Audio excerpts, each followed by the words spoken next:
Alrighty, well, welcome back to another episode of the Pumped On Property Show, where I'm going to be driving it a little bit today and, yes, sharing some insights about your journey as a property investor, your journey to financial freedom, finally giving the people what they want. Buckle in, guys. It's going to be a bumpy ride.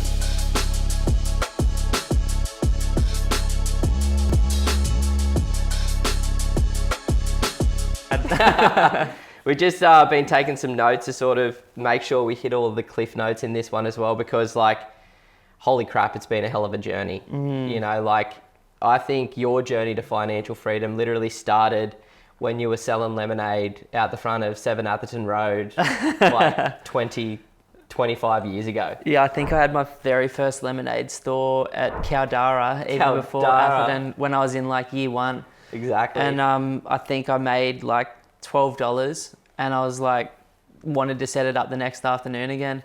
Seriously? And mum and dad were like, you can't do it every afternoon, so they let me do it about once a month.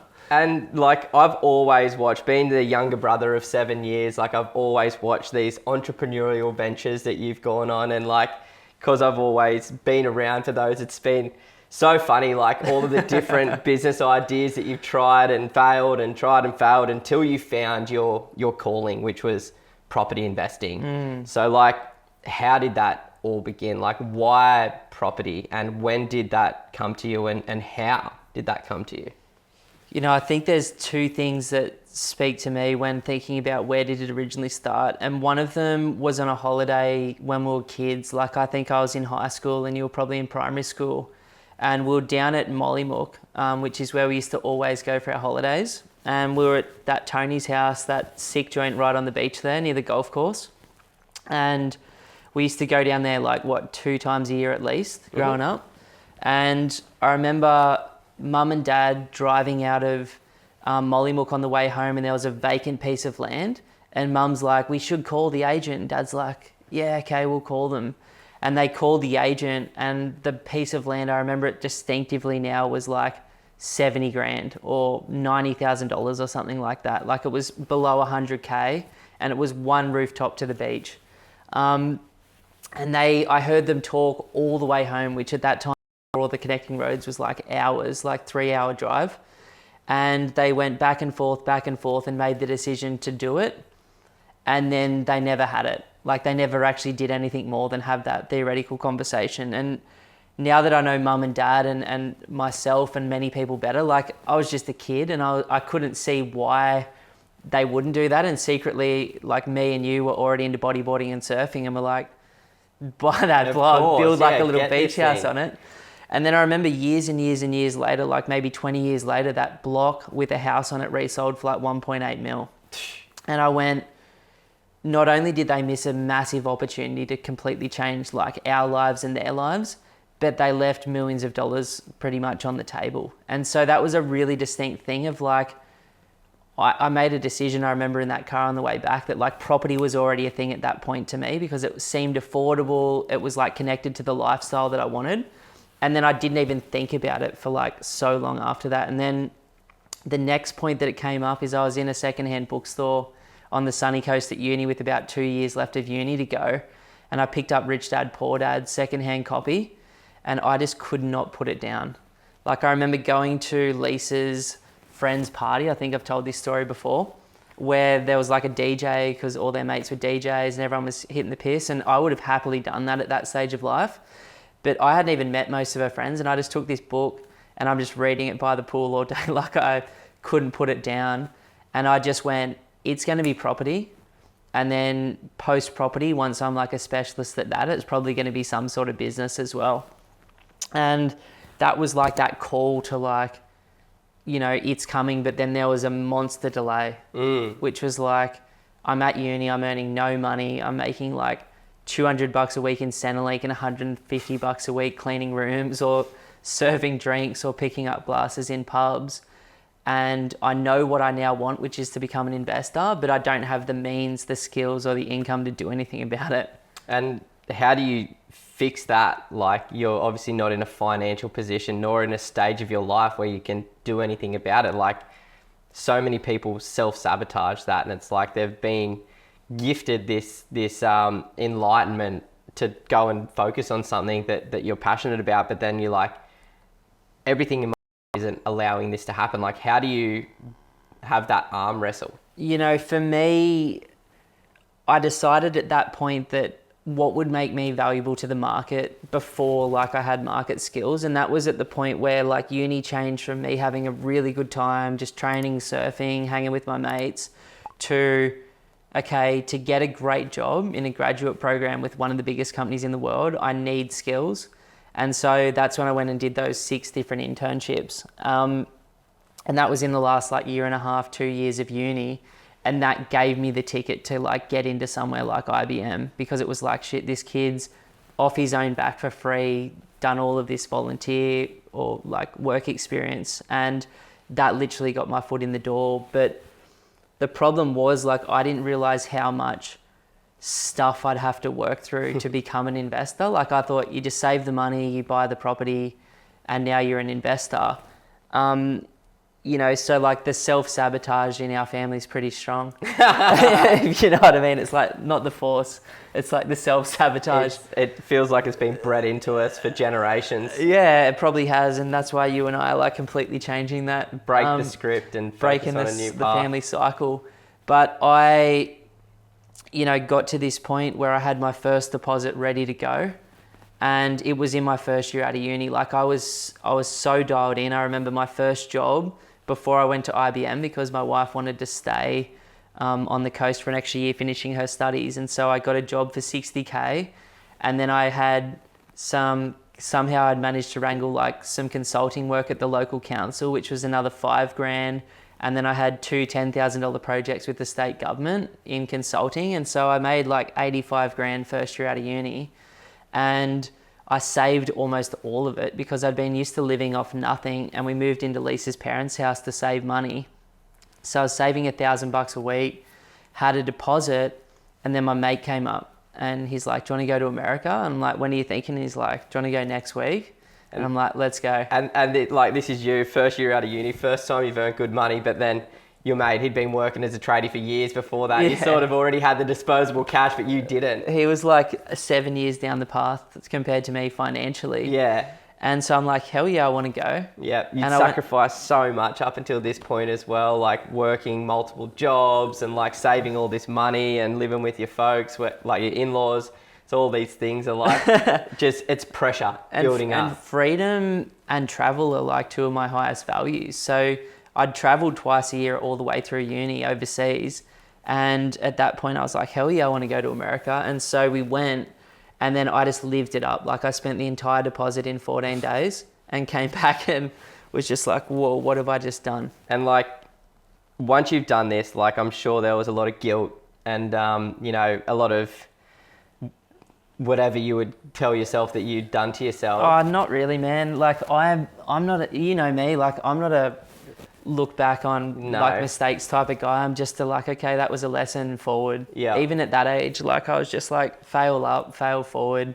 I would do that again, 100%. Did the goals change though? Like even though you known that you just gone and sprayed all this cash, like did anything change, or was the mentality still the same at that point in time? The goal was like, now I'm really in and I'm not going to blow the cash again. Yeah. And so the next thing that happened for me is 3 people came into my life at that time that were, because as you know, like I used to catch up with like 3 people every single week, and I did that for like 5 years straight to learn about investing and property and business. And at that time, one of them was a good friend of mine, T, from Sydney's brother Simon. He owned one of the most successful Ray White businesses in Australia, and now my mate does still. And I said, I want to get into investing, and I've heard that you're the dude. And I had a catch up with him, and he's like, do you want to leave IBM and come and work for me, was the first thing that he said. And I said, I'm dabbling. I'm not like all in, because by this point I'd already bought 2 properties. I'd bought my first property and my second one in that first sort of 6 months with IBM. And then I'm like, I'm not ready to leave IBM, because other mentors were like, you cannot leave this golden ticket yet. Like you need a certain amount of time on your resume to get the next step. And he's like, well, come and work for me on Saturdays. He's like, if you work for me for free, I'll teach you what I know. And he was like the first big time mentor, because he was 40 something then. and fully financially free. Mm-hmm. And what was even more, actually he was in his 30s, and what was even more impressive was he'd played soccer for Australia as a junior, so he already had that elite mentality.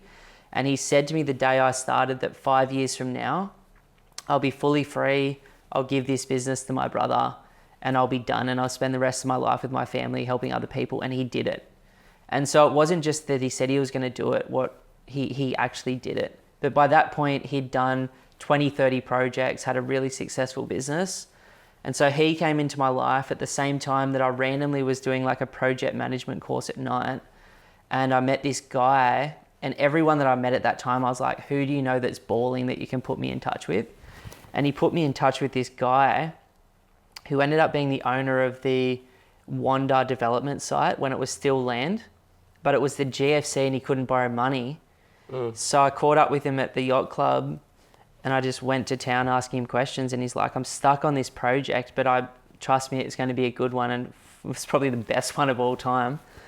But at the time he was working for a super fund that had 300 or 400 resi properties under management, and his job, so that he could keep servicing his debt on the land, was to go around and add value to the rental returns of all of those properties to get the super fund out of a pickle. And so I caught up with him once, and then he's like, do you want to do this? And so like every month when I was in Sydney, I'd catch up with this guy, and he taught me the foundations of cycles, and that there were good times and bad times. And he started to teach me things that I couldn't read online at the time, like about debt, servicing, yields, risk management. I didn't know these things until years later looking back. And then about the same time with the Queensland government project, I met Michael, and I was doing something different with him. But Michael, before he was 30, had done 70 development projects himself, and now he's done hundreds. And I caught up with him, and then he slipped into my circle too, and so him and I would catch up once a month. And how like influential do you think these little decisions have been? Because like in your early to mid 20s, you're generally not hanging around these types of people, not the average, or you certainly weren't. So you had to like actively seek it out, and it's like without doing that, you're not getting access to that information, you're not getting access to that network. So it's like something that seems so simple. Oh, I've got a goal to catch up with 3 mentors per week to like, you know, pick their brains and get some more insights and information. But it's like reflecting on those decisions now that you're that person to so many other people, like talk to that, the mentoring and how important it is to like stretch your gap a bit wider from your current reality versus where you want to be. I just couldn't see a single person in our life growing up that I wanted to be like. That was the problem. I love attributes of so many beautiful people in our lives, but I couldn't see an example of a 30-something-year-old that takes 20 years off a year, 20 weeks off a year, that does what he loves every day and gets to help people, that works with his family and his friends, that helps every person around them, that is fit, that's healthy, that isn't fucking up his relationships, that isn't interested in like the stuff, that is fully free. And so I had to go find people, but there's not, a lot of people get financially free in their 40s. A lot of people are financially free in their 50s, but it's like, how many of them have their times back and have the chance to spend it with their kids? And that's what I wanted. True freedom. Proper freedom. And I don't even know what was driving all this, but I suppose it was just like, it was just coming for me. Like, I can't even describe all of the doors that have opened outside of the fact that it was just destiny lining itself up. Yeah, and like it's also preparation meeting. Yeah, what's T.I. say in Rhythm and Flow? Yeah. He's like, Success is, you know, I can't remember it off the top of my head right now. Prepare for the next opportunity. Yeah, and it's just, you've done that. You've done the preparation. You actively seek this out, and then, you know, you took action on it. You decided to carve time out of your already busy life to try and make that happen, rather than, you know, focusing on other things that weren't so meaningful to you at that point in time. So in terms of crossing the bridge from it being an idea to being, this is what I'm going to do. As soon as I read that book, I knew I was all in on property. Yeah. I don't know what it was. I love it still. Like, I was just in South Australia and I'm walking around. I'm like, I just love creating these things. Like, I just love creating places that are either affordable or beautiful for people. And so I'd come back from America. I'd now gone to IBM and I'm like, I'm all in. And in February or March, I bought my first unit in Sydney, which was in Miranda. And then in July or June that year, by this point, me and one mate were just driving around every single weekend looking for properties in Wollongong and the Central Coast where we could afford them. And then we found one 5-bedroom house, granny flat, renting for like $700 a week, and we paid 200 and something K for it. Or it's renting for 600 a week. So it was like a 15% yield, and then I was all in. So like, you've decided that property's a game. You've found a group of friends that are willing to jump on this train with you and see how it all works out. Dragging him along. But then, like, you know, first 2 properties in 6 months, like, that's just wild to think about in general, even though it was all those years ago. But still, like, 24, you know, you've 25. done 17 properties now? 18, I think. 18 properties now. So it's like, what did the next 5 years look like in a quick way? You know, getting that second property put a fire under me. Yeah. But I didn't realize how hard it was to get money. Like, you know, I was only earning 55 grand a year in that grad program. And so I hit like almost a stumbling block, like at that particular period. And I'm like, okay, I can't do anything immediately. Firstly, I have to save another deposit. Second, the banks don't want to lend me money right now. And so in that next 5 years, like, once I worked through those things one at a time, I ended up going, by the time I was 30, I think I'd bought 9 properties, and I'd sold a lot of them as I went too. Like, it wasn't like I'd collected 9 properties and I was sitting on 9. It was like, I'd buy one, make some money, which is nothing compared to, like, the third property, for example, I bought for 310K. It would be worth $1 million now.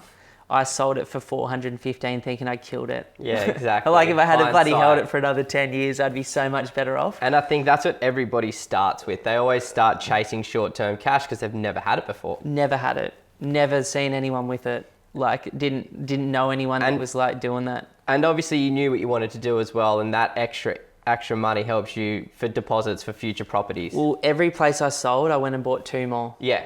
Sold those 2, bought 4. Yeah. Sold those 4, bought 8. Yeah. So it was like, there was always a method to it. It was never like I was taking that money. Me and Lisa shared 1 car for like literally the first 8 years we were together. Our first car that we had for 5 years was like a 2-door Toyota Echo. That was like a $2,000 car. And by the time we sold that car, we owned 3 houses and like we're making much better money. Like, I delayed so much for that particular stage of my life. But it was fun for me. Like, every dollar that I could make I was going to work to buy property. Like, I just became obsessed with it, and it was so fun. And like, you know, it sounds all like happy-go-lucky and, you know, oh, great, 9 properties by 30 years of age. Like, look at this guy. But it doesn't come without its sacrifices and its scars and its trials and tribulations and lessons, expensive lessons, and, you know, heavy lessons on yourself as a person. So, like, we've talked about this a little bit in the past, but like, how do you go through that and come through the other side and still remain on that path? Because, like, I guess there's a lot to that if you know how to answer it. Like, you know, at the same time the properties were kicking off, I was starting a family. Like, we had Summer at 27, sort of unexpectedly. And so, like, I was thrown very, very quickly into that. At the same time, like, my career kicked off, and then I decided I wanted something more stable, closer to home, had to build a new career.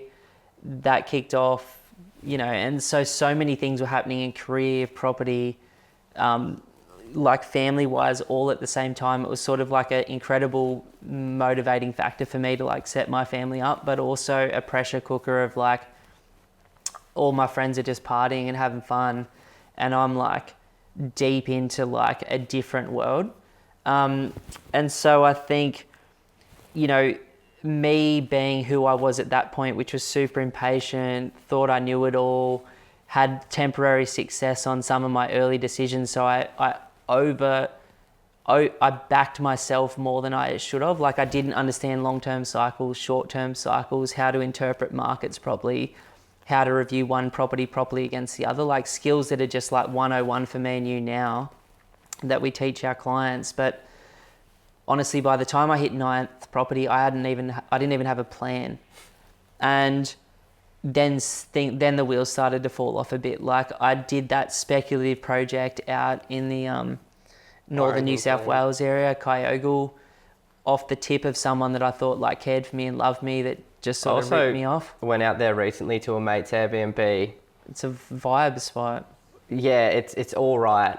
It's all right. I drive through like, how did Ben make this decision all those years ago? I'm like, what the hell, bro? Oh man, like so that decision, I dragged a mate in with me. Also, still worth like what, $1 million now as well. It's just not, Byron Hinterland, Tweed Hinterland now. It's like a nice spot. It's funny with hindsight, right? Everything in Australia goes up eventually. Yeah, but I was under the intent that like I could make $100,000 in 6 months and flip this thing, and it wasn't until I'd got the slab down that I did my market research and I went, shit, only 3% of the income earners in all of this suburb can actually afford to service this property based on like what it ended up being worth.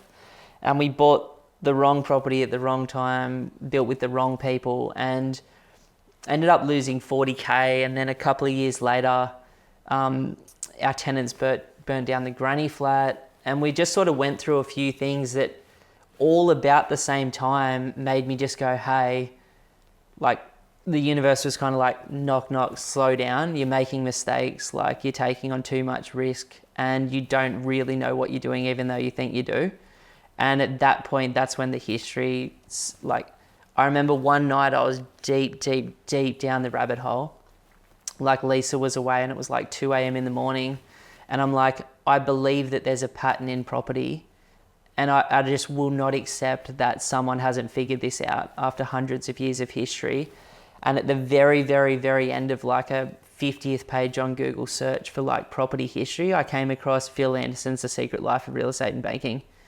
And I got like the first bit of the book online and I literally stayed up all night reading it, and I ordered it that night. And I read that book, which was just so heavy to get through, The Secret Life of Real Estate and Banking, but it changed my life so much for the better, to the point where I actually went and sold from 9 properties or whatever I had left out of them to 2. And I think you were around during that phase. Yeah. Like we were doing stuff at that point, and I was just like, I've made massive mistakes. I'm going to clear the portfolio. That this portfolio will make me wealthy at 80. And it will make me miserable between now and then because it's all negatively geared. It's all the wrong stock. It doesn't follow history. It's not the right land sizes. It's not the right property types or streets. And that's when you and I started to connect the pieces of like, there's a way better way to do this. But that's a huge ego death as well. To go from like, this is my identity. Yeah. Like this is what I've been doing for almost a decade by that point in time. And, you know, everything had been hung on that. And like everybody had, you know, let's be real, like put you on a pedestal to be like, wow, look at what Ben's doing. He's doing all this crazy stuff, to going back to the bare minimum. And, you know, that's probably when like I fell into like the dark phase of my life that you went through with me, or like as Hormozy or Chris Williamson would say, like the lonely years that every person that is going for something before their time has to go through.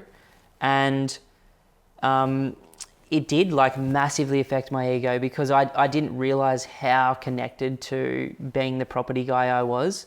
I didn't realize like how much my identity and insecurities as a kid had latched onto the like, I'm doing good vibe. And then it culminated in us going to America on that super fun trip. But because I had... A little too fun. Too much fun. So fun, too much fun. And I just overdid it, and the pressure of the young kids, the family, the businesses that I was in, all the property stuff. Like I had had a break from pushing for property, and it just all hit me at once. And there was this great quote I found like years after I needed to hear it, which is like, the wound or the darkness is where the light can enter. And it really nailed me, because I remember going to my psychologist at the time, and he was like, I walked in and I'm like, I don't know who I am, what I am. I don't know what, like, this is how fucked up my headspace was at the time. I'm like, it was like my whole identity and self had just died while I was still alive. But I didn't know how to like rebuild an identity at that time. Like I hadn't, Chris Williamson says it better, like I'd shed my old self, but I didn't know who I was becoming. And there was a gap between what skills I had and who I was and what I was becoming. And so like at that point, I just went through a period of like hectic anxiety, to the point where like I just didn't want to be around anyone but my family. And I'm still having to go in and run a business that's buying like $100 million worth of property a year. And I'm still doing 3 or 4 projects per year personally. And I'm still raising kids, and had the property management business. And it was just all, but the best thing that came out of that darkness was figuring out what I value. He basically said to me, like, you are what you choose to be. You are what you're born to be. And you are the decisions that you make consistently. And he said at every moment from now on out, you've got a decision to move towards the vision of yourself that you have, which is a person of character, that's kind, that's decent, that looks after other people, that sets up your family, that has freedom and responsibility in your life. Or you have the choice to move away from those things. And every day, man, I still make away decisions, and I every night pray that, like, I'm sorry for like those mistakes that I made today. But slowly, and it took me 5 years, right? Like it really smashed me around. Like I was a shadow of myself for a long time, but slowly you build it back up. And as I started to rebuild it up, Phil Anderson came in, Homely came in, Jeremy Shepherd came in, Simon Presley came in, Core Logic came in, you and Crystal were in there fully protecting me and looking after me, and learning and taking over a little bit of it. Obsessed with, like, we're all just obsessed with learning everything we possibly could at that particular phase. It's so interesting hearing it as well. And, you know, I know this so well because we lived it together and it was such an intense time, but it's like you have to shed that past self. Like, it's funny in hindsight looking at it now, and it's like you had to go through that period of darkness, that period of pain, those trials, to then like go, okay, well now how freeing is that when you are like, you get this psychologist and he's like, you are the creator of your own destiny. It is now your choice to decide which direction you want to go in life. And how does that feel? Like, how is that moment of realization when you're like, it's up to me? I've got control? Like, well, this is the funny thing, man. This is the, what's that word? Like the split. Like, this is the thing, because at that time and now I feel like I've never been more in control of my own destiny or further away from it. The incongruency. Yeah, is the it's word. like a paradox. Like, that's what I was looking for, paradox. Yeah, so it's like having two opposites being so real at the same time. The paradox was, it's only been me in my head, but I was always being walked, like I believe we all are, with someone else guiding me. But I needed to like recreate myself, and at the same moment, and ever since then, like even every single day now, I fall backwards into the pool and I'm like, I just surrender my entire life, because clearly I can't look after it myself. Like I just fuck it up. So it's like there's this surrender going on, but there's also this absolute, I've got this shit, you know what I mean? You've said this a lot recently to me, actually. Like, what have you been saying about the results stacking themselves? Like it's like the proof, the proof that like Hormozy says it best. Yeah. Like he says, like, stack so much evidence that you are who you say you are. So then you're not there to yourself, because that's where a lot of people's bad habits stem from. It's like living out of alignment with their own personal truths.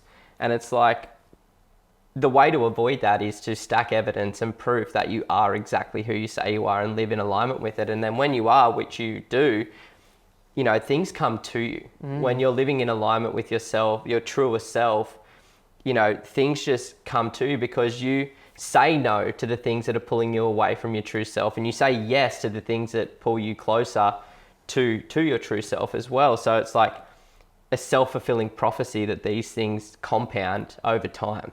Without a doubt. And, you know, I suppose the reward, like, of just... The hardest thing that you've ever been through. Yeah, like, I described it to you, man. Like, I was in hell on earth. Like, and it's so fucking weird to say that because I know now it was just my mind playing tricks with my own mind.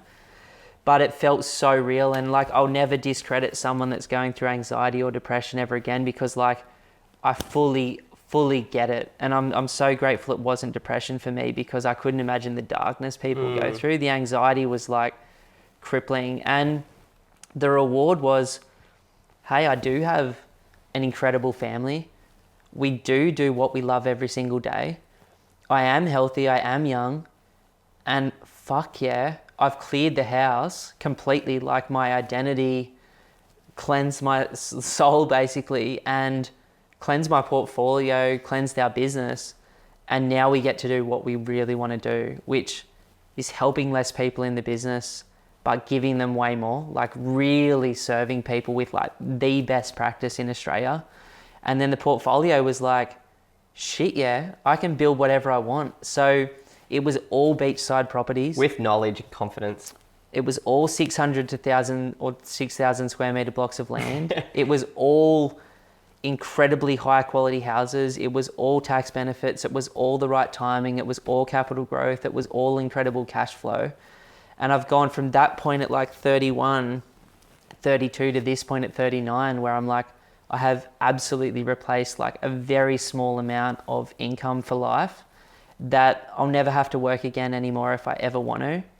And it's like, well, now I want to work. Like now it's not coming to work because I need the money. Now it's coming to work because fuck, like I want to help you and Taylor be set up at least to this level by the same age that I'm at now. And this is the resurrection, right? Like this is you now going, okay, well, I realize I have everything that I need in life. So it's like, I'm 38.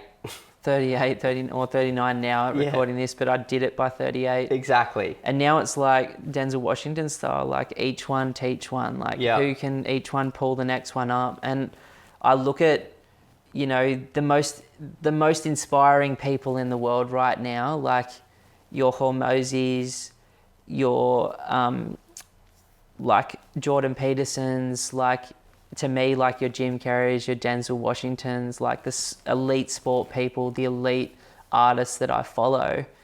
And all of them move beyond themselves at some point or another and completely surrender themselves after they've been just through it. Like, you know, I say 5 hard years, it was like 15 years of just crazy thing after crazy thing after crazy thing. And it's like, well, it didn't kill me. Like, and so now it's like stronger as well, way stronger, way more capable, and also way just like life is really only about helping people for me now. And it's like all of those people, the reason I brought them up was they've all got a strong purpose, which is beyond themselves. And don't get me wrong, like 98% of me is still like this scared little boy that grew up without enough, whatever he thought he needed, that just wants to take and store and buy and show. And then the other part of me, which is like the voice that's getting more loud now, like the white wolf that I've been feeding more and more, is like, you know, what would life be like if every person that I loved, like I was able to help them go to their next level, become their best selves? Like what if that small number of clients that we choose to take on each week, like we really gave them everything, like not just an experience like they would have got 100 years ago from someone that really cared about them, but like absolute best practice, so that every decision they make when they go to bed is like, man, I can sleep on that because you guys are going to knock it out of the park for me. And it makes just investing joyful now. Like I love property. I didn't love it for a while. Like I actually despised it. And now I've like fallen back in love with that 15-year ago version of myself, or the person I was born to be, which is like, this is a gift and a joy. The way that we can set up our lives, our calendars, our holidays, the incredible people every single week, like 15, 20 people reaching out that are just such beautiful people, and then choosing a few of them to help. Like the relationships that we spent 10 years building with agents that now that the market's hot, just give us stuff and bring us stuff, and like all the information that flows our way. It's such a gift, man. Now I'm just grateful for all of it. And I think, something that all people that have gone through this story have is now the ability to be able to, as you said, like each one teach one. And it's like your whole reason for living now is to, raise that level, like raise the vibration, but raise that, like your community around you. You're helping your immediate family, you're helping every single one of your clients, you're helping all of your friends, and like guiding them. And I think like the most beautiful thing about these stories is like you've gone through it.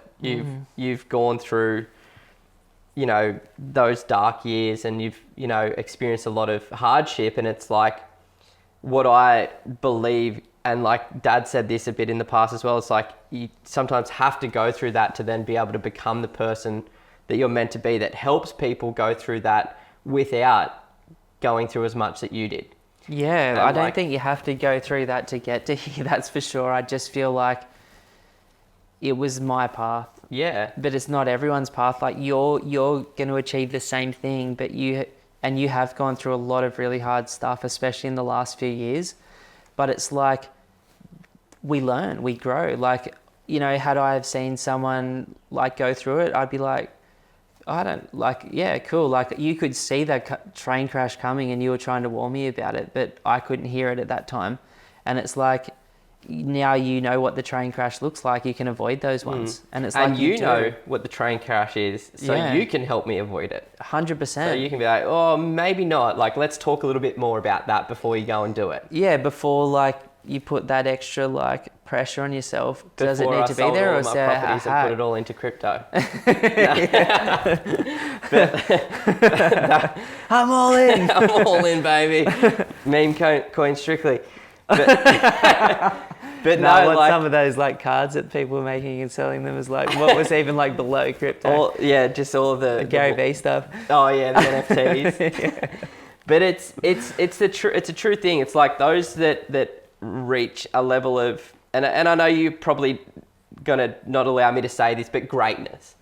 A level of greatness, they all have to go through, some really, really hard shit. And it's like, not everyone may reach that level of greatness, but they might reach their version of.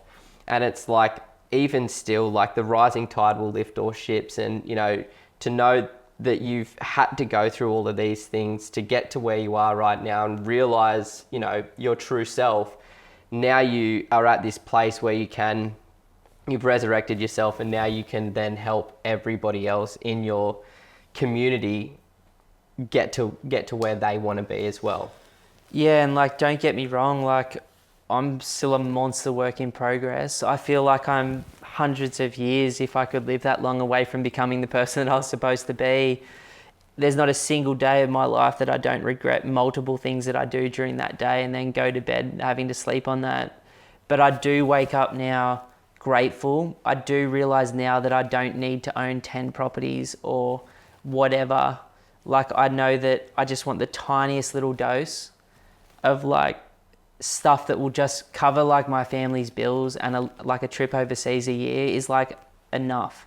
And it's like, I know a lot of people would want to go much further than that, and that's completely cool. But having my version of a dream home plus some properties that spray off a little bit of income is like so much further than where you and I could have seen ourselves in the past. And most importantly for me, like being able to express who I am and like do work that I find meaningful and connect with this, those people each year that want to work with us, that like, want to avoid that stuff, or maybe that just want to like hook onto our network or hook onto our knowledge, or, use our obsession for like, I'm at like 35,000 hours in property now. Like you'd be at 20,000 plus, like Crystal would be at 25, 30,000. Like there's there's something in, you know, aligning yourself like I used to with people that are just obsessed with one thing. And what their obsession gives you is like 10, 15, 20 years of your life back in the future by not making all the mistakes and getting to like property 9 and going, oops, like, okay, I better get rid of like however many I had out of those 9 left over. It's a beautiful thing to do though as well, like cut off the fat and start focusing on what really matters as well. It's like, you know, there's that saying, insanity is doing the same thing over and over again and expecting a different result. And it's like people get so attached to their identity, to their reality, to their external possessions. And these things are actually holding you back a lot of the time. And it's like just accepting that and moving on and moving past and making those necessary changes, like implementing that new information that you've come across is so important. Like, I don't know what it is about humans, but we get so attached to things. And then it's like, what if you got so attached to your portfolio, to your hard work back, you know, 9 years ago now, or when you came across Phil stuff and chose not to, being like, oh, that's conspiracy theorist bullshit. I'm not going to believe it. I thought it was, and now we've watched it unfold. I'm like, I'm still a healthy skeptic, and I love him. Like, I've got more respect for him than any economist in the world. But I also just like, I'm like, man, history repeats. It's one of those funny things where like I don't know why all these things have just lined up for us the way that they have. But I believe it so that we can help as many other people as possible go on, not for the money side of property. Like, that's a byproduct. How much have we talked about money in this podcast? Not once. Like, what's important to me is that when you don't have to live in a fear state, when you don't have to go and work for that person that you can't stand, when you don't, you know, a new guy's coming onto our team who's an absolute legend, and I was talking to him yesterday, he's like, in a 21-year career, I've never been able to work in an industry or in a job that I enjoy. But he's still stuck it out. And it's like, and I did that for like 15 years before like this. And it's like, what if people were financially free? What if the traumas and the fears that everyone has to deal with as an adult from whenever in their life they pick them up, or the hardships, was just rolling off your back? Like, what if you could be that change maker in your family? What if you could be financially free at 40 or 50 instead of 70, and you could spend the rest of your life using the skills that you currently have to help other people with them? Like, what if you could inspire people? And like, so many of our clients now that have gone on to buy 2 to 8 properties and now like that person in their community, like they're helping everyone. Like 3 or 4 of them started their own buyers agencies, and we've told them exactly how to do it. We just genuinely want the best for people. And I think living without fear and creating a life of freedom and choice is what it all comes down to. And my version of freedom is very different than yours.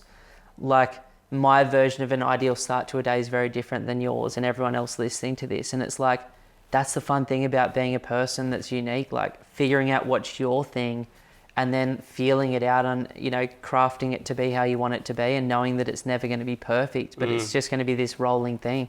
I love it, man. No, thank you for being so honest and just sharing this. I don't think anybody that talked about property investing online like goes this deep into it, and, you know, just so grateful to be able to have these conversations with you. And I'm sure everybody's sitting there being like, fuck man, like, you've gone through it and you've come through the other side, and it is inspiring, and it does get you motivated to kind of step into it. So like, don't chalk it up. Just, you know, be appreciative of like that vulnerability and just, you know, letting it go and putting it all out there on the table, man. Like, it's a special life that you're living at the moment. And like, you look at your wife, your kids, your brothers, your sisters, your nieces, your nephews, your immediate family, like, it's just, we're all where we are because of like some of the things that you've done. And, you know, it's a beautiful world that we get to live in. And, you know, let's try and help each other avoid making mistakes in the future and just have some more tribulations instead of trials, but I know they're going to come. Look, this is one of the things that now, getting closer to 40, I've made my peace with. Like,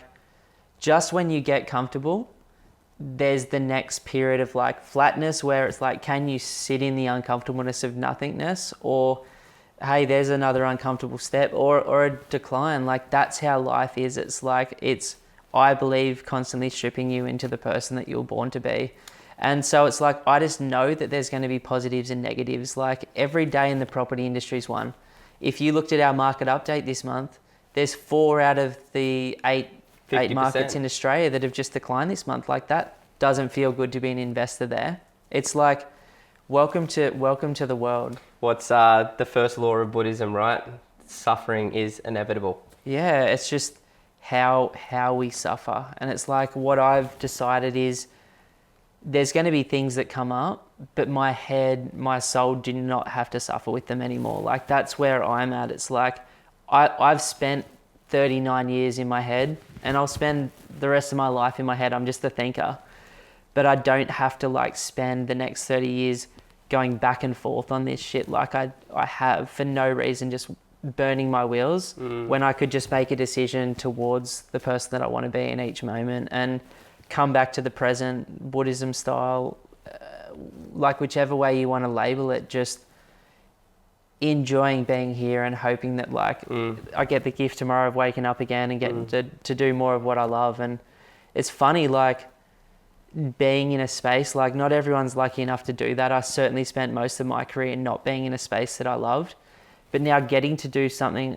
and this is what I want people to know, like achieving the goals that I set out to achieve 15 years ago, or getting in a space that is more purpose, passion, joy driven than the average person, still fucking hard, right? Like how many days a week do you have that you're just like, or calls, or you know, things that come up, and it's just like that was really tricky to be this uncomfortable all the time. But it's like I'd choose this uncomfortableness for the freedom and to be in the arena every day of every week for the rest of my life. And so now I fully get that there's going to be good times and bad times. I'm not in control of like what comes. All I'm doing is trying to embrace it and just roll with it and not react to every single thing like I did in the past the same way, and just like flow with it. Trust that like for whatever reason, good things do come to people, and the world is conspiring in a positive way for all of us. And I listened to something the other day from like a 103-year-old short on YouTube, and the guy asked him like, what's your one thing? And he's like, that tomorrow will be a better day than today. And most of the shadows and sharks and things that you're afraid of never eventuate. So just do your best today and know that tomorrow is most likely going to be better and better and better. And it's like, that's the opposite message of the world right now. But I believe it's the truth. Like things should get consistently better, and noise aside, major conflicts aside, like things are bloody good for most people listening to this right now.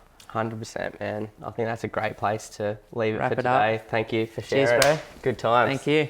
If you're thinking about buying an investment property in the next 3 to 6 months, then the team and I at Pumped on Property would love to offer you a one-on-one strategy session. To book the session, all you have to do is go to www.pumpedonproperty.com and click that free strategy session button. Now, in the session, we'll talk about exactly where you are right now, where you'd like to be longer term, and educate you deeply on the Australian property market. You can then take that information and go and absolutely smash it on your own, or potentially become one of the small number of clients that we work with each month. Either way, we look forward to continuing to help you build your property portfolio with confidence on your journey to financial freedom.